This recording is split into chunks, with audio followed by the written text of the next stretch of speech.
appreciate you joining. Thank you. And, it's always good to talk to you, man. Thank you. I appreciate it. I'm actually honored to have, your brand and you as well here in my home. So it's an honor for me as well. Right. And speaking of which, before we get into that, tell us again your name and tell us what you do. Sure, absolutely. First name is William. Those who know me well know me as William Earl. And those who don't know me, my name is William Earl Green. All right. So, William, you mentioned that we're in your home. So, tell us, what do you have here? Well, as you can see, my home is really small in size, but it's big in power and love with regards to the love for the music that I have been so richly blessed and given. Pretty much what you see around me is just my tools that allow me to shape and craft music for the beginnings of various recordings that I've been working on, as well as recordings that I'm about to work on. Very simple. Yamaha keyboard, interface, the computer, which has several different types of programs in it. And this is where the magic begins, right here. I always wondered, you've been performing and been around so long. Do you still practice? Is that still a part of your routine? It is. Or you just play so much? It is, and I want to answer your question with honesty and respect. There was a point by which my practicing was based on my performance, because I was playing an awful lot. Where now my performances are centered around my shows in particular. The necessity of practicing is a lot more important, because I want to make sure that each show that is given to an audience is on a very high level. So now I do try to spend anywhere from 45 minutes to an hour and a half, if my time permits, to just solely practice, working out certain intervals, if you will. I use certain musical terms, chord progressions, how fast to play something, how slow to play something, and to also utilize that time in terms of my singing as well, that I've been doing a lot on my shows. Mm-hmm. Now, you mentioned about working on your music as far as your the music part and the vocal side. Yes. Now, when I initially met you, you weren't doing as much vocals. Kind of what led to that transition? A combination of things. The most apparent to me thing that occurred was the witnessing of the physical transitioning of my mom. My mom is the reason by which I am the singer that I am, because of seeing how much she enjoyed singing. The knowledge of knowing how she and her younger sisters, when they were younger, they all sang behind the vocals of Mahalia Jackson. My mom was also a choir director at the church. And so over the years of reminiscing how powerful it was to be in her presence when she would be singing, as I watched and have witnessed her physical transformation from now not literally being able to talk, I was more or less given the mantle of continuing her vocal appreciation, her legacy.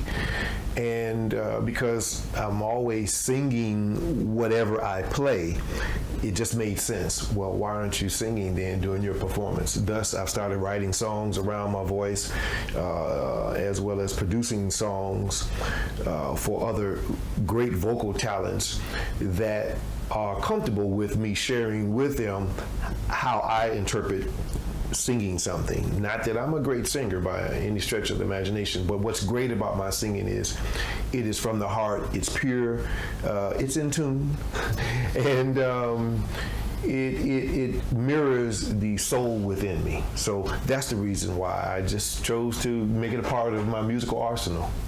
Now, some people may be a little hesitant because, they may not consider themselves a natural singer. Like you said, you can be in tune, but maybe they're a little shy. Mm-hmm. Was that ever a problem for you, like trying to get over the fact that you may not be perfect as a singer? Absolutely. And it still is something that comes to mind when I do sing. I think one of the things that I have learned about art is that art really piggybacks off of someone else's expression in whatever medium that you are artistically providing to people, whether it's through visual art, painting, theatrical arts, in this case, musical art. So it's hard to not think that your voice does not sound like somebody else's, because that's how you've learned over the years. Now, at some point, you have to become confident with saying, well, opposed to me trying to sound like some 700 people that you may have learned how to do this from over your career, you narrow it down to 3 or 4 people, and then eventually you want to become so acquainted with your own sound that it's not really necessary to sound like anybody else. The market, from an industry standpoint that we are now operating in, unfortunately does not really craft itself around perfect singers. No disrespect to those individuals who have great careers at singing, but I think they will admit to you also that their level of perfection in what they do is really how they feel about their performance. They could sell 5-7 million records, but if they are really true about their art, they would have to admit that they still struggle with how they sound. Do they sound, as well as these numbers indicate? In my case, I love singing. So with that, numbers are not necessarily an equation and a factor. It's because I have to do it. So you just learn to embrace your voice and whatever, however you deliver it. Yes, and fortunately, having the musical skills in which to musically write and arrange something around my voice gives me a lot more flexibility to do that, where if I were not a keyboardist or a musician and I was only limited to singing, then I would have to craft my voice around what someone else would bring to me. So it makes it easier, simpler, if you will. There's so many there's so many different examples of how that is effective around certain artists. I think of Stevie Wonder. Although he can sing anyone else's songs, you identify his voice most with the songs that he wrote or that he has written.